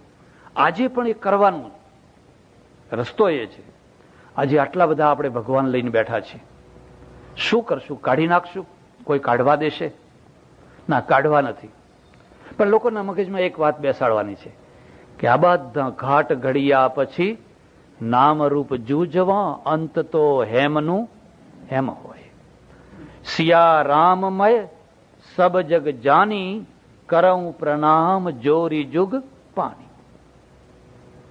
આકાશાત પતિતમ તોયમ યથા ગચ્છતિ સાગરમ સર્વદેવ નમસ્કારમ કેશવમ પ્રતિગચ્છતિ. આ સમીકરણ છે. હવે આ સમીકરણ જો થાય તો તમારો સરવાળો થાય, અને જો સમીકરણ ના થાય તો બાદ બાકી. મારા આશ્રમમાં 3 સજ્જનો આવ્યા. એક ડબ્બો લઈને બેઠો, હું જે આવે એને પ્રસાદ આપવાનો સવારથી સાંજ સુધી, એક જ સરખો. એ ચપટી ભરીને લાખ રૂપિયા આપે તો એટલો, અને ના આપે તો એટલો, છોકરું આવે તો એટલો, ફલાણું આવે તો એટલો. એમાં કોઈ ભેદ નહીં કે જેવો પ્રસાદ એવો, જેવી ભેટ એવો પ્રસાદ નહીં. દિવાળીના દિવસો પછી મારા ઓળખીતા એક સાધુ એમના ત્યાં ગયો. ઘણા વર્ષે મળ્યા, અમે કાશીમાં બધા સાથે રહેતા. એ પેલા નાના સાધુને કહ્યું, જા જા જા જા અન્નકૂટનો પ્રસાદ લઈ આવો. એટલે આવડું મોટું પડીકું લઈ આવ્યો. એટલે એ આપતા હતા મને. એટલે પેલા સાધુને સમજ, આની પેલું બીજું, એમ કે બીજું. એટલે પેલો બીજું લાવ્યો. એટલે મેં પૂછ્યું, કેમ બીજું કેમ? મને કે પહેલું જે આવ્યું ને એ ડાલડાનું હતું ને આ ચોખ્ખા ઘીનું છે. અરે મેં કહ્યું કે ભગવાનને 2 જાતનો પ્રસાદ ધરાવો છો, ડાલડાનો અને ચોખ્ખા ઘીનો? મને કે ભગવાનને નહીં, માણસોને. એમ કે જેવો માણસ એવો પ્રસાદ. એમ કે ડાલડા વાળો હોય એને ડાલડા જેવો, ને ચોખ્ખા જેવો હોય એને કદી આવું ના કરશો. પ્રસાદ આપ્યો હતો. એક માણસે પ્રસાદ ના લીધો. એટલે તમે કઈ નહીં. પણ પછી મને લાઈટ થઈ. મેં કહ્યું, કેમ તમે પ્રસાદ કેમ ના લીધો? મને કે અમારા ગુરુએ કહ્યું છે કે આપણા સિવાય બીજા કોઈનો પ્રસાદ લેવો નહીં તમારે. તમે કહું, વાંધો નહીં. તમે કોના માનનારા છો? મને કે અમે કૃષ્ણના માનનારા છીએ. તમે કહું, અમે કૃષ્ણના? કંસને માનનારા નથી, અમે બધા કૃષ્ણને જ માનનારા છે. મને કે કૃષ્ણ ખરા, પણ કૃષ્ણે પાછો ફેર હોય. એમ કે ઓહો, કૃષ્ણે ફેર હોય. હવે આ કૃષ્ણમાં જ ભેદ ઉભો કરે તો એ રામને કૃષ્ણને તો શું અભેદ કરવાના? તો એ શિવને કૃષ્ણને તો શું અભેદ કરવાના હતા? મેં કહ્યું, કેમ કૃષ્ણ કેવી રીતે ભેદ હોય? મને કે તમે બધા જે કૃષ્ણ માનો છો ને એને અમે નથી માનતા. તમે કોને માનો છો? કે અમે તો મુગટને માનીએ છીએ. આના આગળ કોણ માથું ફોડે? આના આગળ માથું ફોડવાનો શો અર્થ છે? આ બાદ બાકી છે. જો આ માણસને સમીકરણ શીખવાડ્યું હોત કે કૃષ્ણ એ નામ છે, રામ એ નામ છે, શિવ એ નામ છે, અંબાજી એ નામ છે, મૂળ તત્વ એક બ્રહ્મ છે, એક પરમેશ્વર છે. બધા હિન્દુઓને એક જગ્યાએ લાવવાના છે. તમે રોટલી કરો તો એક આઈટમ છે, તમે પૂરણપૂરી કરો તો એક આઈટમ છે, તમે લાડુ કરો તો એ આઈટમ છે, ને શીરો કરો તો એ આઈટમ છે. પણ અંદરનો ઘઉંનો લોટ બધો એકનો. જો તમે જરાક અંદર ઉતરો તો રોટલીમાંય ઘઉંનો લોટ છે, ને ફલાણામાંય ઘઉંનો લોટ છે, ને ફલાણામાંય ઘઉંનો લોટ છે. ઉપનિષદનો આ પ્રયત્ન છે, અને મારો પણ આ પ્રયત્ન છે. હું બાદબાકી કરવા નથી માંગતો. કોઈ મંડળ, કોઈ પરિવાર, કોઈ સંપ્રદાય કશો ઊભું નથી કરવું. કોઈ ગાદી, કોઈ પરંપરા, કંઈ જ નહીં. ગાદી ભગવાનની, પરંપરા ભગવાનની. અમે તો બધા ટપાલી છીએ. મુનિમ છીએ, કોઈની પેઢી ઉપર બેસીને એની આપેલી વસ્તુ લોકો સુધી પહોંચાડવાની છે. હવે ટપાલી જો માલિક થઈ જાય, તમારો લાખનો ચેક લાવે અને તમને કહે તે દિવસે મેં તમને લાખનો ચેક નતો આપ્યો, તારા બાપનો આપ્યો તો, રોજ ગાગા કરે કરે મેં તો તમને કેટલી વાર લાખ લાખ રૂપિયાના ચેક આપ્યા. અરે આપ્યા, પણ તું ટપાલી છે, ટપાલમાં આવ્યું હોય. અને સામે પૂછીને આપણે એમ ના કહીએ કે ત્યાં કેટલી વાર તો લુગડા ઉતારીને વાંચજો એવા કાગળે મને આપ્યા છે. હવે પેલા એવું લખાતું, અર્થ સમજ્યા ને તમે? હવે એમાં કઈ ટપાલીનો દોષ નથી, અમે ટપાલી છીએ. ભલા થજો, ટપાલીને કદી પણ ભગવાન ના માની લેશો, ટપાલીને કદી પણ માલિક ના માની લેશો. એક હાથથી ટપાલ લઈને બીજા હાથે આપી દેવાની છે. ટપાલી જો આવેલી ટપાલમાં સુધારો કરીને આપવા માંડે તો ઘણા આવા દોડડાયા હોય. પાછા આગળ ન મૂકી દે, અર્થનો અનર્થ થઈ જાય કે નહીં? ખાલી ન એકલો મૂકી દે, ન કાઢી નાખે તો. એક જૂની કથા છે, રાજાનો કુંવર હતો ને એને કાઢી મૂકી લો પેલી અણમાનીતી રાણીએ, એને સાવકી માએ. અને પછી સામેનો જે એનો બાપ હતો ને, એના ઉપર ચિઠ્ઠી લખેલી કે આ આવનાર માણસને વિષ આપી દેજો, વિષ, ઝેર, એવું ચિઠ્ઠીમાં લખેલું. પણ બન્યું એવું કે માણસ સૂઈ ગયેલો અને પેલો વિષના આગળ ય થઈ ગયો, વિખયા, વિખની જગ્યાએ વિખ્યા થઈ ગયું. અને યોગાનું યોગ બન્યું એવું કે રાજાની કુંવરીનું નામ વિખ્યા, એટલે ઝેર આપવાની જગ્યાએ કુંવરી આપી દીધી. જેને મારવો તો એ રાજકુમાર થઈ ગયો.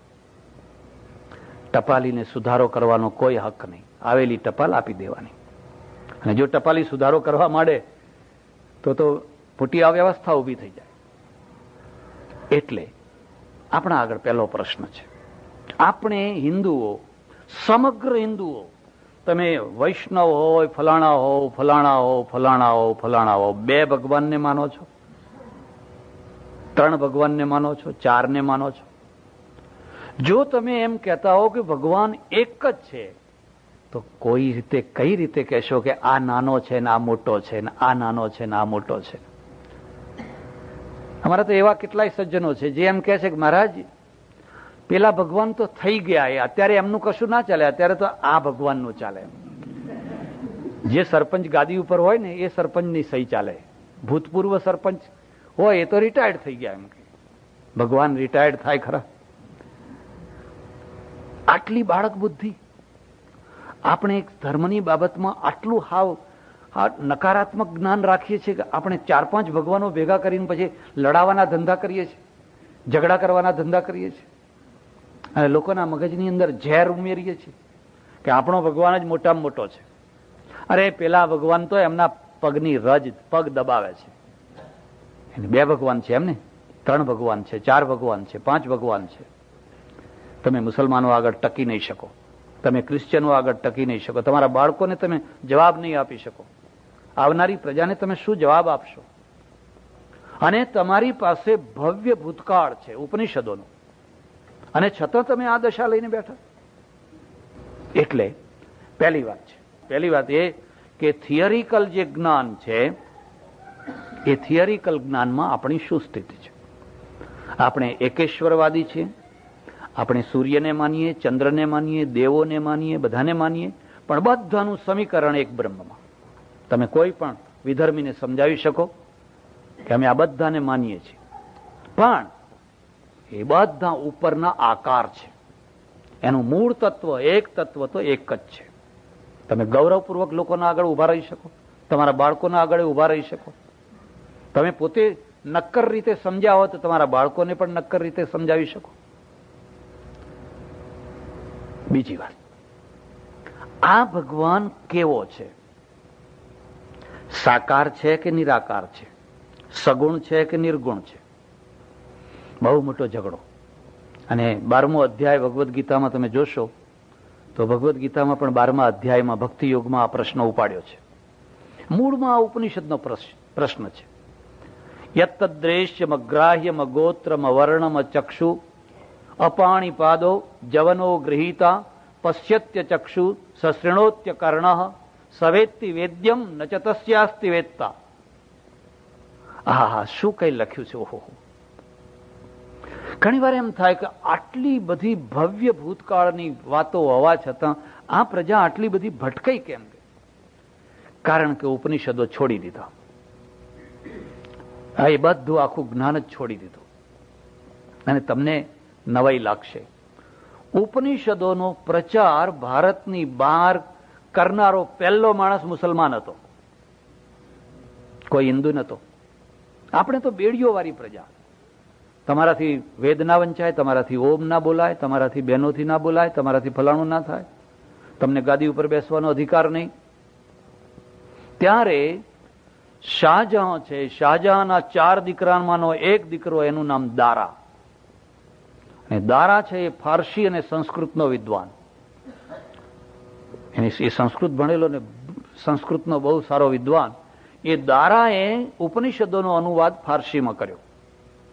એ ફારસી અનુવાદ ઈરાનમાં પહોંચ્યો અને ઈરાનમાંથી યુરોપ સુધી પહોંચ્યો અનુવાદ થતા થતા. એ ઉપનિષદોનો અનુવાદ ઠેઠ શોપનહોવર અને થોરો જેવા મોટા મોટા દાર્શનિકો પાસે પહોંચ્યો. ત્યારે શોપનહોવરે લખ્યું છે કે ઓહો, આજ સુધી મેં મારી જિંદગી ઉલ્લુઓના ભેગા અંધારી રાતમાં કાઢી નાખી. ઘુવડોની સાથે અંધારી રાતમાં મેં જિંદગી કાઢી નાખી. અજવાળું હવે મને મળ્યું. ઉપનિષદે યત્તદ્રેશ્ય મગ્રાહ્ય મગોત્રમ વર્ણ, એ કેવું છે અદ્રેશ્ય, તમે એને જોઈ ન શકો. આજે તો લોકો ભગવાન બતાવનારા નીકળ્યા છે. હે, 3 દિવસમાં ભગવાન બતાવે. 3 દિવસમાં. અમારા એક બેન છે, બિચારા ભોળા છે, અને બેનો મોટા ભાગે ભોળા હોય, ધાર્મિક ક્ષેત્રમાં હો, તમારા સંસારના ક્ષેત્રમાં નહીં. મને કે મહારાજ, હું તો કે ગઈ ને તે આમ બેસાડીને આમ કરીને તો જપ બધીને ભગવાનનો ઝબકારો થયો. આખા રૂમમાં પ્રકાશ પ્રકાશ થઈ ગયો. એમને તો કે સાક્ષાત્કાર થઈ ગયો. મેં કહ્યું અમારે આખો દાડો એવો સાક્ષાત્કાર થાય છે. એને કે મારે કે તમારે તો થતો હશે. મેં ના, પેલો ફોટોગ્રાફર કરાવે છે કીધું. એ કોઈ સમાધિ બમાધિથી નહીં, પણ ફોટોગ્રાફર આમ કરે ને એટલે જપ બધીને થાય. અરે દિલ્હીમાં એક લાઇટ બાબા, વીજળી બાબા હતા. અમારા નામે પછી જુદા જુદા, એક બાલ્ટી બાબા, એક વીજળી બાબા, એક બિજલી બાબા. હવે બિજલી બાબા પાસે લોકો જાય ને આમ પગમાં પડીને નમસ્કાર કરે ને તો ઝંઝણાટી થાય, લોકો ઝૂકી પડે બધા. મહારાજની અંદરથી કે વીજળીનો કરંટ આવે. અને ખરેખર એણે પેલું એક નાનું સાધન ગોઠવેલું, એટલે થોડા વોલ્ટેજમાં થોડી ઝંઝણાટી આપ્યા કરે.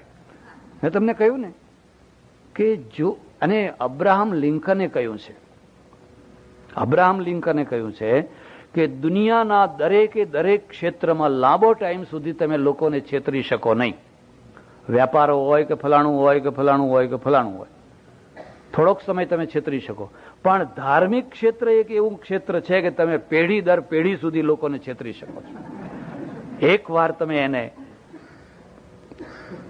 મગજને કરી નાખો, પછી પેઢી દર પેઢી તમે એને છેતરી શકો. તો પછી એ પેલું સાધન પકડાયું ત્યારે લોકોને હસવું આવ્યું પોતાની જાત ઉપર. કહો, આ તો એમાંથી થોડો કરંટ આમ મૂક્યા કરે એટલે ઝંઝણાટી આવ્યા કરે. એટલે બિજલી બાબા. એટલે અહીંયા લખ્યું અતદ્રેશ્ય. અરે, આંખથી જોઈ શકાય નહીં. કેમ? આંખનો વિષય નથી. આંખ શું જોઈ શકે? નિશ્ચિત માત્રાની વસ્તુ હોય જ જોઈ શકે. ત્યારે આ મીરાબાઈને ભગવાન દેખાયા, નરસિંહ મહેતાને ભગવાન દેખાયા, ફલાણાને ભગવાન દેખાયા, એ બધી વાત ખોટી? ના, ખોટી નહીં. એ એની ભાવનાનું પ્રતિફળ છે. કોઈ હિન્દુ સંતને જીસસ કેમ ના દેખાયો? અને કોઈ ક્રિશ્ચિયનને કૃષ્ણ કેમ ના દેખાયો? જે તમારા મગજની અંદર વર્ષોથી ભરેલું છે. હવે માનો કે મીરાબાઈ છે, કૃષ્ણ કૃષ્ણ કૃષ્ણ કૃષ્ણ કૃષ્ણ કૃષ્ણ કરતી હોય, એના આખું મગજ કૃષ્ણથી ભરેલું છે. એટલે એના ઊંઘમાંય કૃષ્ણ દેખાય, સ્વપ્નમાંય કૃષ્ણ દેખાય, પણ એ ક્ષિતિજ તરફ એ કૃષ્ણ દેખાય, બધે એને કૃષ્ણ દેખાય છે. તમારા મગજમાં જે ભર્યું છે એ દેખાય છે. એને ક્રાઇસ્ટ નહીં દેખાય, કે ભર્યું જ નથી મગજમાં. એ ઉપનિષદ કહે છે ભાઈ છેતરાશો નહીં. ઠગાશો નહીં.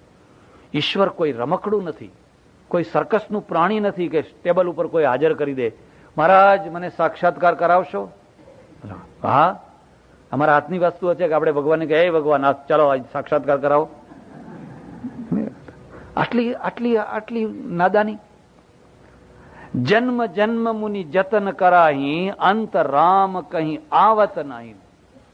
અને ગીતામાં લખ્યું, બહુ નામ જન્મ નામ અંતે જ્ઞાનવાન મામ પ્રપદ્યતે. તો 3 દિવસમાં સાક્ષાત્કાર થઈ ગયો. શોર્ટકટમાં છેતરાશો નહીં. એ એનું અસ્તિત્વ છે, પણ એની જે પ્રતીતિ છે એ પ્રતીતિ તમે જે રીતે સમજો છો એ રીતે. આમ રસ્તામાં નથી કે આપણે જેને જોઈ લીધા, આમ જોઈ લીધું, તેમ જોઈ લીધું. એ તો દ્રશ્ય મગ્રાહ્ય, એને પકડી શકાય ના, પકડી ન શકાય. માઇક પકડી શકાય, આ પકડી શકાય.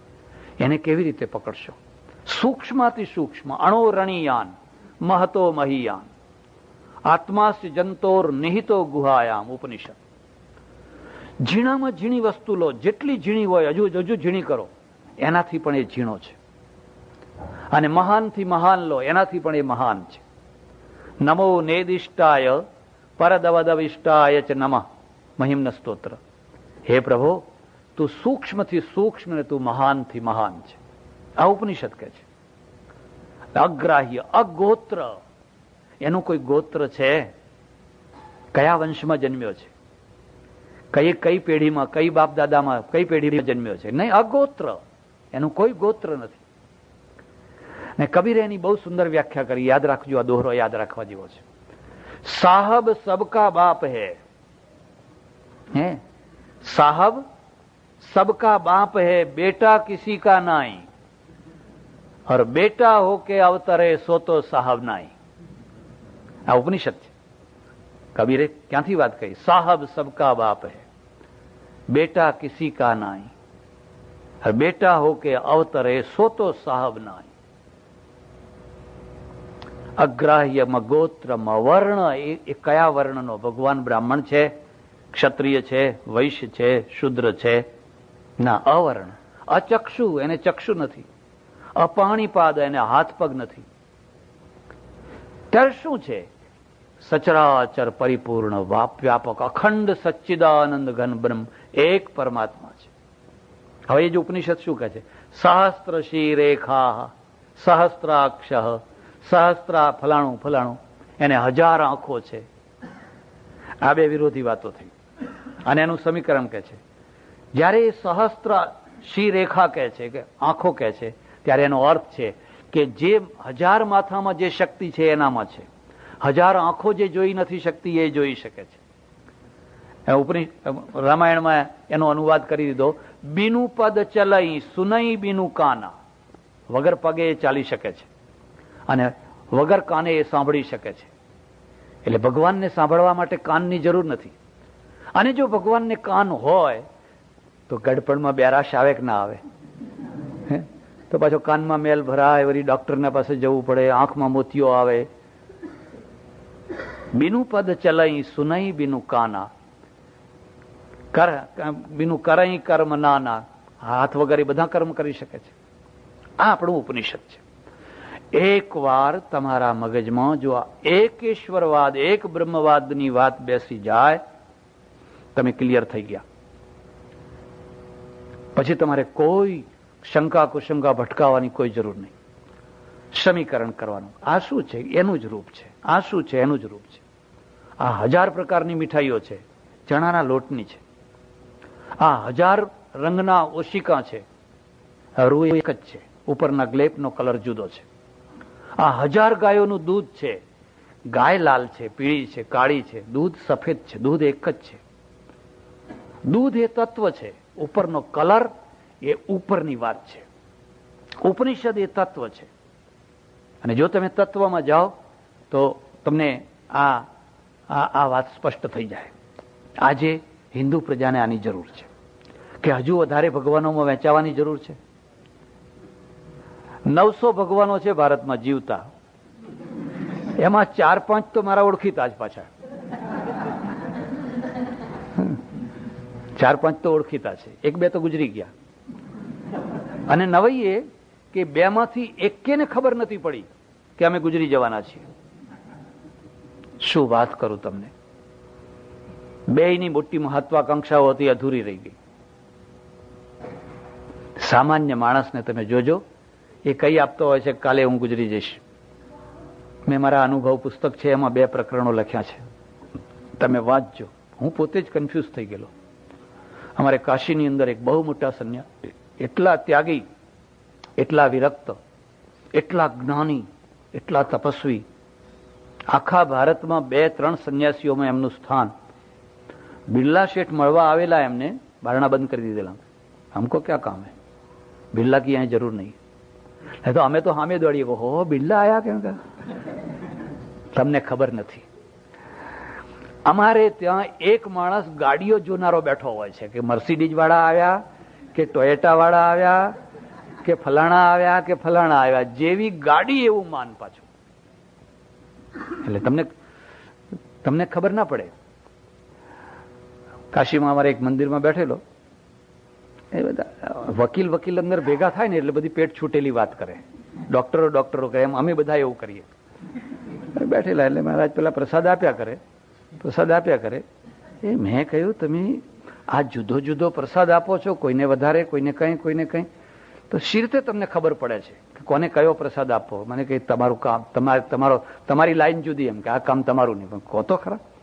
મને કે પેલો સાધુ જે ભગવાન આગળ ઉભો આમ તાલીઓ વગાડીને ભગવાનનું ભજન કરે છે ને, એ બધા કોડ વર્ડ આપે છે. ત્યાંથી કોડ વર્ડ શું આવે છે? મને કે મારે એના સામે જોવાનું ને, એ પેલો ત્યાં મૂકે એટલે એ બધા હાથના બધા ઈશારા કરે કે આમ કરે એટલે સમજી જવાનું, આમ વગાડે એટલે સમજી જવાનું ફલાણું. એટલે બધા કોડ વર્ડ ત્યાંથી આવે છે. અને ત્યાં બિરલા ગયેલા, જુગલ કિશોર બિરલા બહુ ભાવિક માણસ હતા, અને દરવાજા બંધ કરી દીધા, બારણું બંધ. સામાન્ય રૂમમાં રહેતા, यहाँ કોઈ જરૂર નહીં બિરલા કે. આટલો ત્યાગી માણસ મરતી વખતે એટલા દુઃખી થયા, એટલા રીબાયા કે આપણને અરેરાટી છૂટી જાય. અને ત્યારે અમે બધા ભણીએ નાના છોકરા જેવા, એટલે બધી વાતની સમજ ના પડે. એમ જ થાય કે આ માણસ તો આટલો પવિત્ર મહાત્મા, પૂર્વનો કોઈ કર્મ હશે. બહુ દુઃખી થાય. એમણે મને કહેલું, મને કે દેખો, હું જે રસ્તે ચાલ્યો એ રસ્તે તમે ચાલશો નહીં. મેં ભૂલ કરી છે, આ ભૂલ તમે ના કરશો. હું તમને એટલું કહું છું કે તમે બીડી પીતા હોય તો ભલે પીવો, પણ છોકરા આગળ એટલું કહો કે મેં આ ભૂલ કરી છે. એ છોકરાને એટલું કહી દો કે બેટા જો મારાથી છૂટી નહીં, મેં તો ભૂલ કરી, પણ તું આ ભૂલ ન કરીશ. હિમાચલ પ્રદેશમાં એક ડલહૌજી ગામ છે, ડલહાઉસી, 9000 ફૂટની, ત્યાં પ્રવચનો કરું 1 મહિનો. એક વાણિયાના ત્યાં જમવા જવાનું થયું. બહુ સારો માણસ, ભલો માણસ. પછી મને વાતમાં મને કહ્યું, મને કે સ્વામીજી, મારો બાપ છે ને એ દેવું મૂકીને મરી ગયેલા, અને આ બધું ભગવાનની દયાથી પછી મેં બધું મારી શક્તિથી ઊભું કર્યું, દેવું ચૂકવી દીધું. તો મેં કહ્યું તો બહુ ખરાબ કહેવાય. મને કે જ્યારે છેલ્લી મરણની પથારી હતા છેલ્લા, ત્યારે મેં એમને પૂછેલું, બાપુ કંઈક સંતાડ્યું હોય, દાટ્યું હોય, કંઈક ખાનગી રાખ્યું હોય તો બતાવો. એમ કારણ કે હોય ને થોડું ઘણું, અને હું તમને કહું છું થોડું ઘણું રાખજો, બધું આપી ના દેશો, નહીં તો પછી વૃદ્ધાશ્રમમાં જવું પડશે. તો કે અહીંયા તો સારું છે, સરકારે કંઈક આપતી હશે. મેં મારા બાપુને પૂછ્યું, બાપુ કંઈક હોય તો મને બતાવો, હવે ક્યાં સુધી બધું છાનું રાખશો? તો એ ડગડગ કરીને ઊભા થયા, જેમ તેમ કરીને, અને મોટું કબાટ જે હંમેશા એ બંધ રાખતા, એ કબાટ એમણે ખોલ્યું, અને મારા ખભા ઉપર હાથ મૂકીને માથું મૂકી અને રડીને મને કે દેખ બેટા, इसमें है मेरा जो कुछ खानगी है सब इसमें है. કબાટ ખોલ્યું તો અંદર બધી વિસ્કીની બોટલ હોય. આ બધો પૈસો મેં આમાં નાખ્યો છે. અને મારા દેખતા એ ઉપાડીને બધી રોડ ઉપર ફેંકવા માંડ્યા. મેં ભૂલ કરી છે, પણ હવે તું આ ભૂલ ના કરીશ. હું વાણિયાનો દીકરો, નગર શેઠનો દીકરો, જાહો જલાલી મને મારા બાપે આપેલી, પણ મેં આ બધી આ શીશામાં ખતમ કરી નાખી. હું તારી આગળ એકરાર કરું છું, અને મરતા હું તને કશું આપતો નથી, પણ તું આ ભૂલ ના કરીશ. હું એમ માનું છું કે આ માણસ ભટકાઈ ગયેલો હતો, પણ એ ભટકાવનારો નહોતો. ભટકાઈ જવું એ બહુ મોટું પાપ નથી, પણ હજારોને ભટકાવી મારવા એ બહુ મોટું પાપ છે. એ સ્વામીજી એમને કહેતા, દેખો હું જે રસ્તે ચાલ્યો એ રસ્તે તમે ના ચાલશો. પછી તો ગુજરી ગયા. 5 વાગે ખબર પડી, બેસાડેલા. અમારા 2 પક્ષ પડી ગયા. એક પક્ષ એવો કે અત્યારે ગંગાજીમાં પધરાવી દો. બીજો પક્ષ એવો અમારો કે કાલે બધે એમને ફેરવીએ પાલખીમાં, વાજતે ગાજતે અને સન્માનપૂર્વક પધરાવીએ. હું તમને એક બીજી વાત કહું છું, કદી પણ કોઈ પણ મર્દાને નદીમાં ના પધરાવશો. આ ખોટો રિવાજ છે. કાં તો અગ્નિદાહ સારો, કાં તો ભૂમિદાહ સારો. પણ એક એવી પ્રથા ચાલુ થઈ ગઈ કે મર્દા બધા, તમે કાશીમાં જાઓ તો 2-4 તો તરત જ હોય, 50-50 માઇલથી આવે. શું કાશીની વાત, કાશીમાં ભાડેથી ડાઘુઓ મળે છે. 50-100 જોઈતા હોય તમારે તો એ એમનું કામ જ એક છે કે એનો કોઈ પેલો કોન્ટ્રાક્ટર હોય એને તમે મળો એટલે 50-100 ડાઘુ હોય ને, રામ નામ સત્ય એ બધું આખું અડધું મળધું બળ્યું ના બળ્યું ગંગામાં ફેંકી દેવાનું. એટલે સવારે પધરાવીએ, પણ બીજા દિવસે જયારે આવ્યા ત્યારે આખા શરીરમાંથી દુર્ગંધ નીકળે, નજીક ના જવાય. 2 સાધુઓને જે બેસાડેલા એમાંના એકે મને આવીને કહ્યું, મને કે રાત્રે 10 વાગે એમના પેટમાં ગુડગુડ ગુડગુડ ગુડગુડ અવાજ થયો અને આટલો જાડો થઈ ગયો. એમ કે એટલે મારું મગજ તો એકદમ, આપણે એમ માનીએ કે જે દ્વારમાંથી આત્મા નીકળે એ પ્રમાણે એની ગતિ થાય. આ તો યોગી બ્રહ્મરંધ્રમાંથી નીકળવું જોઈએ, આ તો અધો દ્વારથી તો ઉલટી વધારે શંકા થઈ ગઈ. બધું થયું જેમ તેમ બધું, પણ મારું મગજ છે એ સંતોષ ના થયો. ખુરશરૂ હોતા હૈ ઇન્સાન ઠોકરે ખાને કે બાદ, રંગ લાતી હૈ હીના પથ્થર પે ઘિસ જાને કે બાદ. તમે ઠોકરો ખાધી નથી તો કશું ખાધું નથી, ખાલી ખીચડી ખાધી છે બસ. ખીચડી ને કઢી, ખીચડી ને કઢી, ખીચડી ને કઢી. અરે થોડીક ઠોકરો એ ખાઓ.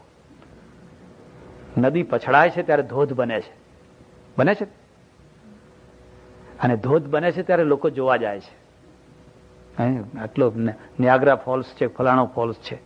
જિંદગી પણ કેટલીક વાર પછડાય છે અને કેટલીક વાર સળસળાટ ચાલતી હોય છે, કેટલીક વાર વળાંક લેતી હોય છે.